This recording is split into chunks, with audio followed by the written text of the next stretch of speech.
Hi hello నమస్తే అందరికీ welcome to my channel Gana stories world. Please subscribe my channel. ఇంకా స్టోరీలోకి వెళ్ళిపోదాం. My bad boy episode 19. ఇప్పుడు కాదే, ఇంటికి వచ్చిన తర్వాత నీ సంగతి. ముందైతే త్వరగా రెడీ అవ్వు, గుడికి వెళ్ళాలి అని చెప్పి రుద్ర కూడా రెడీ అవ్వడానికి అతడి రూమ్కి వెళ్ళాడు. అమ్మయ్య, వీడింకా ఏ పనిష్మెంట్ ఇస్తాడో అని భయపడి చచ్చిపోయానురా దేవుడా అనుకొని టకటకా శారీ కట్టుకొని జ్యువెలరీ, బ్యాంగిల్స్, నెయిల్ పాలిష్ వేసుకొని పౌడర్ ముఖానికి రుద్దుకొని బొట్టు కుంకుమ పెట్టుకొని జడ అల్లుకొని అందులో నీట్గా పువ్వులు పెట్టుకొని రెడీ అయి బయటికి వచ్చింది వేదా పాప. Light green and thick green colour పట్టు శారీ, దానికి డిజైనర్ బార్డర్ వచ్చిన ట్రెండింగ్ శారీ కట్టుకుంటే మనోడు వైట్ కలర్ పంచా, గ్రీన్ కలర్ షర్ట్ వేసుకున్నాడు. అనుకోకుండా ఇద్దరిది మ్యాచ్ అవ్వడంతో రుద్రనే కళ్ళప్పగించి చూస్తూ ఉంది వేద. చూసింది చాలు కానీ పదవే, టైం అవుతుంది అంటూ ఇద్దరూ స్టెప్స్ దిగుతూ ఉన్నారు. రుద్ర కార్ స్టార్ట్ చేయగానే వేద వచ్చి ఫ్రంట్ సీట్లో కూర్చుంది. ఇద్దరు టెంపుల్కి రీచ్ అయ్యేసరికి ½ పట్టింది. ఆల్రెడీ అక్కడ అన్నీ రెడీగా ఉండడంతో రుద్ర రావడం చూసిన మీనాక్షి గారు, రా నాన్న వచ్చి కూర్చో అంటూ అన్నారు. ప్రతి సంవత్సరం రుద్ర చేత హోమం చేయిస్తారు.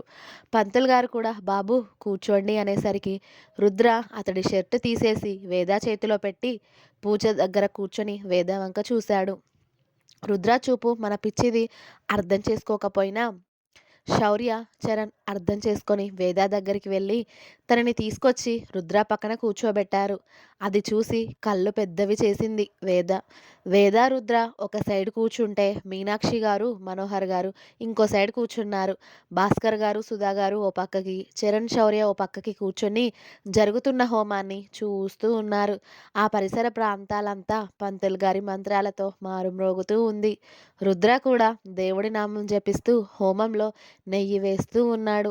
అదంతా జరగడానికి 2 గంటలు పడితే అది అయ్యాక దేవుడి దర్శనం కోసం గుడి లోపలికి వెళ్ళారు. అక్కడ కూడా పంతులు గారు రుద్ర చేత ప్రత్యేక పూజలు అన్నీ చేయించి రుద్ర చేతే హారతి ఇప్పించారు.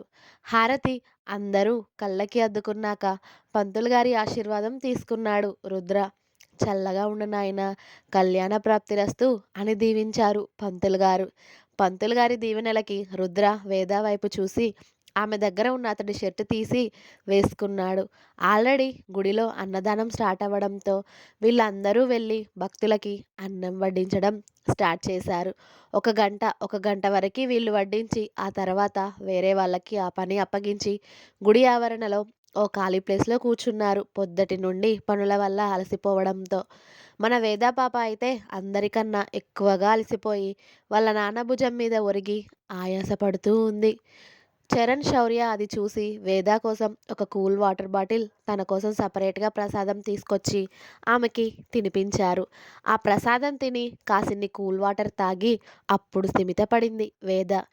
ఇప్పుడే ఇలా అయితే ఎలానే, వచ్చే సంవత్సరం నుండి మీ బావతో పాటు నువ్వు కూడా కూర్చోవాలి పూజలో, ఇలా అయితే ఎలా అన్నారు సుధాగారు. దానికి వేద పాప సైలెంట్గా ఎవ్వరికీ వినబడకుండా అప్పటి వరకు నేర్చుకుంటాలే అన్నీ అంది. అప్పటికే సాయంత్రం 4 గంటలు అవ్వడంతో వీళ్ళందరూ కూడా గుడిలోనే భోజనం చేసేసి ఇంటికి ప్రయాణం అయ్యారు. వచ్చే అప్పుడు ఎలా అయితే వచ్చారో వెళ్ళే అప్పుడు కూడా అలానే వెళ్ళారు అందరూ. రుద్రతో మన వేద పాప ఉంది. చక్కగా తిన్నది ఏమో, నిద్ర వస్తూ ఉంటే కారులో తూగుతూ ఉంది వేద. ఆమె అవస్థ చూసిన రుద్ర ఆమెని అతడి భుజం మీదకి లాక్కున్నాడు. ఇక తల పెట్టుకోవడానికి సపోర్ట్ దొరకడంతో చక్కగా రుద్ర భుజాన్ని చుట్టేసి హాయిగా ఒక స్లీప్ వేసేసింది ఇంటికి వెళ్ళే అంతవరకు కూడా. వేద ఇంటికి వెళ్ళే వరకు రుద్ర భుజం చుట్టుకొని హాయిగా నిద్రపోతూ ఉంది. అప్పుడే చరణ్ రుద్ర మొబైల్కి కొన్ని ఫొటోస్ పంపాడు. అవి ఏంటా అని రుద్ర ఓపెన్ చేసి చూశాడు. గుడిలో రుద్ర పూజ చేస్తూ ఉన్నప్పుడు వేద, రుద్ర పక్క పక్కన కూర్చొని ఉన్నప్పుడు, వాళ్ళిద్దరూ దేవుడికి నమస్కరించినప్పుడు, రుద్ర వేదకి బొట్టు పెట్టే అప్పుడు ఇంకా చాలానే ఉన్నాయి.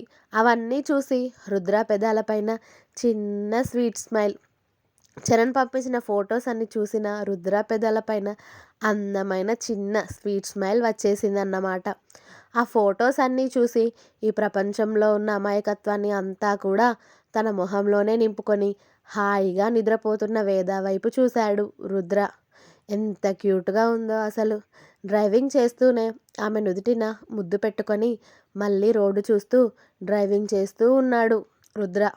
అప్పుడే సడన్గా అతడి కారు ముందు వెళ్తున్న 2 కార్లు సడన్ బ్రేకుతో ఆగడంతో రుద్ర కళ్ళు చిన్నవి చేసి అతడు కూడా సడన్ బ్రేక్ వేశాడు. ఏమైందో అని. 2 పెద్ద పెద్ద వ్యాన్లు వచ్చి ముందుగా వెళ్తున్న కారుకి అడ్డంగా పెట్టారు. చరణ్, మనోహర్ గారు, మీనాక్షి గారు ఒక కారులో ఉన్నారు. శౌర్య, సుధా గారు, భాస్కర్ గారు ఇంకో కారులో ఉన్నారు. వెనకాల రుద్ర, వేద ఇంకో కారులో ఉన్నారు. కార్లు ఎంతకీ స్టార్ట్ అవ్వకపోవడంతో రుద్ర కనుబొమ్మలు ముడిచి ఏమైందో అని వేదని ఆమె సీట్లోకి కరెక్ట్గా పడుకోబెట్టి సీట్ బెల్ట్ పెట్టి అతడి షర్ట్ హ్యాండ్స్ మడత పెట్టుకుంటూ సీరియస్గా కార్ దిగాడు. అప్పటికే ముందుగా ఉన్న చరణ్ కార్ దిగి ఆ వ్యాన్లో ఉన్న మనుషుల వైపు చూస్తూ ఉన్నాడు. ఆ వెనకే శౌర్య దిగి ముందుకు వస్తూ తమ్ముళ్ళ వెనక అన్నయ్య వచ్చాడు. అప్పటికే ఆ వ్యాన్లలో ఉన్న మనుషులు నల్ల డ్రెస్సులు వేసుకొని మొహానికి మాస్కులు పెట్టుకొని ఒక్కొక్కరుగా దిగుతూ ఉన్నారు. అది చూసి శౌర్య తల్లిదండ్రులకి, అత్తామామలకి ఇక్కడ ఏం జరిగినా మీరు కార్ దిగకండి అని చెప్పి కార్ డోర్స్ అన్నీ లాక్ చేసి వేద ఉన్న కార్ డోర్స్ కూడా లాక్ చేసి వచ్చాడు.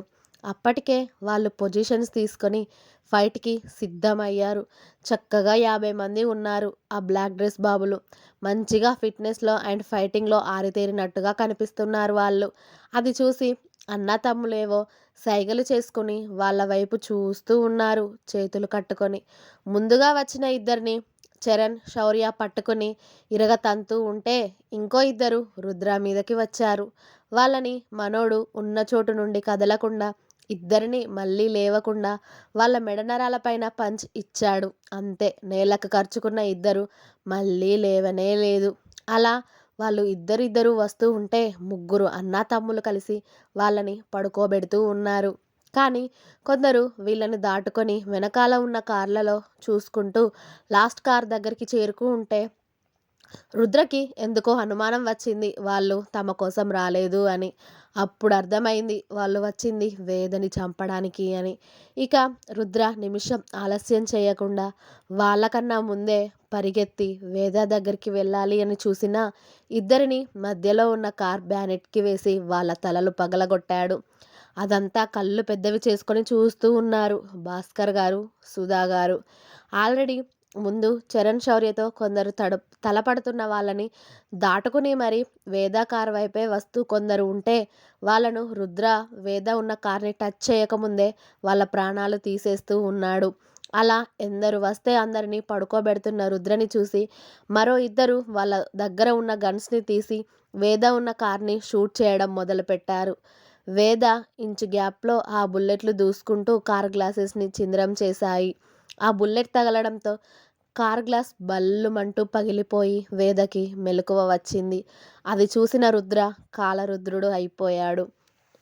వెంటనే వాళ్ళ దగ్గరికి పరిగెత్తి ఒకడిని కింద పడేసి వాడి మెడ మీద కాలు పెట్టి తొక్కుతూ ఇంకొకడి జుట్టుని అతడి చేయితో పట్టుకొని వాడి చేతిలో ఉన్న గన్ని రుద్ర చేతిలోకి తీసుకొని రుద్ర పట్టుకున్న వాడి నోట్లో గన్ పెట్టి వాడి నోట్లో షూట్ చేసేశాడు. వాడు ఆల్రెడీ చనిపోయినా కూడా వాడిని వదలకుండా రుద్ర బలం ఎంతుందో అంత వాడి కడుపులో గుద్దితే వాడు 10 అడుగుల దూరంలో ఎగిరిపడ్డాడు. నెక్స్ట్ రుద్ర కాలి కింద ఉన్న వాడిని కోపంగా చూస్తూ వాడి పాయింట్ బ్లాక్లో బుల్లెట్లు అన్నీ దింపేశాడు. అదే కోపంలో ఇంకా మిగిలిన 10 మందిని కూడా తమ్ముళ్ళ కన్నా ముందే రుద్ర వేసేసి ఆవేశంగా కింద పడి ఉన్న వాళ్ళని చూస్తూ ఉన్నాడు. అక్కడ ప్రాణం లేని బొమ్మలా పడి ఉన్న వాళ్ళని చూస్తూ ఉంటే ఓ నిమిషం మనోహర్, మీనాక్షి గారికి, భాస్కర్, సుధా గారికి కూడా వణుకు వచ్చేసింది రుద్రని ఆ క్షణం అలా చూసి. వాళ్ళందరినీ చంపేసి కూడా అంతడి కళ్ళల్లో ఇసుమంత కూడా ఏ భావం లేదు. వాళ్ళందరినీ సీరియస్గా చూస్తూ సెక్యూరిటీని పిలిపించాడు ఇంటి దగ్గర ఉన్న వాళ్ళని. బుల్లెట్ సౌండ్కే లేచిన వేద పాపం అక్కడ జరుగుతున్న విధ్వంసాన్ని కళ్ళు నోరు వదిలేసి మరీ చూస్తూ ఉంది. మనోడు అంతమందిని వేసేసి ఫోన్ మాట్లాడుతుంటే మన తింగర్ది మాత్రం కారులో నుండి దిగి రుద్ర దగ్గరికి పరిగెత్తి నీకేం కాలేదు కదా అని అడిగింది అతడి ఒంటిని తడుముతూ. అతడు ఫోన్ మాట్లాడుతూ వేద భుజం చుట్టూ చేయి వేసి పట్టుకున్నాడు. ఐఎమ్ ఓకే అన్నట్టు కళ్ళు ఆర్పి. అది చూసిన చరణ్, శౌర్య కింది పెదవిని ముందుకు పెట్టి వేదుగా వాళ్ళందరినీ వేసేసిందే అన్నయ్య. అన్నయ్యకి ఏమవుతుందిరా అని అడిగారు. అంటే వాళ్ళని కొట్టేటప్పుడు బావకి ఏమైనా దెబ్బలు తగిలాయేమో అని అడిగాను బావ అని అమాయకంగా కనురెప్పలు కొడుతూ అంది వేదా పాప. అమ్మ, ఆ బాడీకి ఏం కాదు గానీ నువ్వు కంగారు పడకుండా సెక్యూరిటీ వాళ్ళు వస్తున్నారు ఇంటి దగ్గర నుండి. మీరంతా వాళ్ళతో వెళ్ళిపోండి. మేమిక్కడ ఇదంతా క్లియర్ చేసి ఇంటికి వస్తాము అన్నాడు శౌర్య. అప్పుడే ఫోన్ కట్ చేసిన రుద్ర కూడా అవును మీరు ఇంటికి వెళ్ళండి. ఒక్క హాఫ్ అన్ అవర్‌లో మేము వచ్చేస్తాం అని వేద తల నిమిరాడు. హా! సరే త్వరగా రండి మరి. ఈరోజు నువ్వు కేక్ కూడా కట్ చేయాలి. నువ్వు త్వరగా కట్ చేస్తే నేను అంత త్వరగా కేక్ తినాలి మరి అని చెప్పింది వేద. ఆమె మాటకి రుద్ర చిన్నగా నవ్వి త్వరగానే వస్తా నువ్వు వెళ్ళు అంటూ రుద్ర మనోహర్ గారి దగ్గరికి వెళ్ళి డాడీ మీరంతా ఇంటికి వెళ్ళండి. సెక్యూరిటీ వచ్చారు. జీవన్ వస్తున్నాడు. నేను ఇక్కడ క్లియర్ చేసి వస్తాను అన్నాడు. కొడుకు గురించి పూర్తిగా తెలిసిన మనోహర్ గారు జాగ్రత్తగా వచ్చేయండి. మీ అమ్మ భయపడుతుంది ఇదంతా చూసి అని వీళ్ళ ఐదుగురు ఇంటికి వెళ్ళిపోయారు. ఇంటికి వెళ్ళిన తర్వాత ఏంటి బావా ఇది? అంతమంది మన మీదకి ఎందుకు అటాక్ చేశారు? అసలు ఏం జరుగుతుంది బావా? పైగా రుద్ర, చరణ్, శౌర్య కలిసి వాళ్ళందరినీ చంపేశారు. మీడియాకి తెలిస్తే అన్నారు భాస్కర్ గారు. అలా ఏం జరగదు భాస్కర్. మన రుద్ర ఫ్రెండ్ ఉన్నాడు. అతడు అన్ని క్లియర్ చేసేస్తాడు. ఏ కేసు మన వాళ్ళ మీదకి రాదు. కానీ ఇదేంటి బావా? అసలు రుద్ర వాళ్ళ మీదకి ఎందుకు వచ్చారు? వాళ్ళు ఎవరు అని అడిగారు భాస్కర్ గారు. మన రుద్ర ఇక్కడే హైదరాబాద్లో కొత్తగా ఒక ప్లేస్ కొని అక్కడ కొత్తగా మాల్ కట్టబోతూ ఉన్నాడు. కానీ మన రుద్ర కొన్న ప్లేస్ మీద ఒక మాఫియా వాడి కన్ను పడింది. వాడి మనుషులతో ఆ ప్లేస్ వాడికి కావాలి, దానికి డబుల్ అమౌంట్ పే చేస్తాను అని చెప్తే మన రుద్ర అలా కుదరదు అని వాళ్ళకి చెప్పాడు.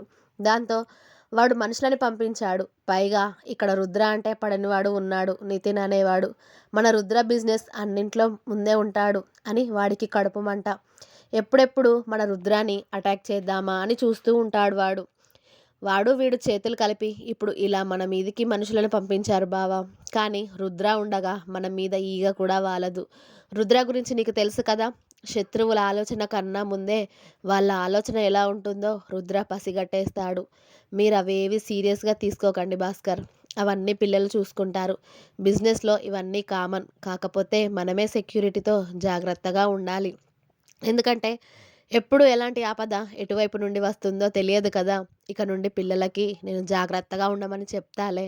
మీరు భయపడకండి అని సుధా, మీనాక్షి మీరు కూడా భయపడకండి. పిల్లలు జాగ్రత్తగా ఇంటికి వస్తారు అని మనోహర్ గారు అందరికీ సర్ది చెప్తారు. హా! మా నాన్న వీళ్ళు మా బావల గురించి భయపడుతున్నారు కానీ అసలు భయపడాల్సింది వీళ్ళకి ఎదురు వెళ్ళే వాళ్ళ గురించి కదా. వీళ్ళకి ఏమీ అవ్వదు. వీళ్ళకి ఎదురొచ్చిన వాడే మళ్ళీ ఆ భూమి మీద గాలి పీల్చుకోడు. అక్కడ అంత ఫైట్ చూశాక కూడా వీళ్ళెందుకు భయపడుతున్నారో ఏంటో అనుకుంటూ వేద పాప తన రూమ్కి వెళ్ళింది. ఇంకా ఉంది. నెక్స్ట్ పార్ట్ రేపు వస్తుంది. మీకు నా స్టోరీ కనుక నచ్చినట్టయితే ప్లీజ్ చదివిన వాళ్ళందరూ తప్పకుండా లైక్ చేయండి, షేర్ చేయండి, కామెంట్ చేయండి. అలాగే సబ్స్క్రైబ్ చేసుకోవడం మాత్రం అస్సలు మర్చిపోవద్దు. Please subscribe my channel Ghana stories world. నేను సబ్స్క్రైబ్ చేస్తేనే నాకు ఇంకా ఇంకా మంచి స్టోరీస్ రాయడానికి ఎంకరేజ్మెంట్గా ఉంటుంది. Thank you. బాయ్.